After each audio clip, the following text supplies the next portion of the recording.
Meaning of hammering. Hammering.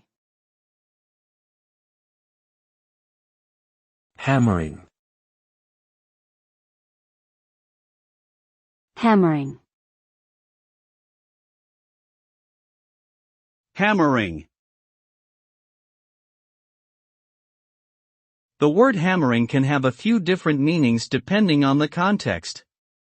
If used as a verb in reference to hitting or striking an object repeatedly with a heavy tool such as a hammer, the result can be the deformation or destruction of the object being struck.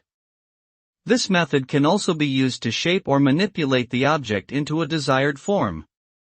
If used as a noun to describe a repetitive and aggressive attack or criticism towards someone, the result can be negative effects on that person's mental well-being and self-esteem.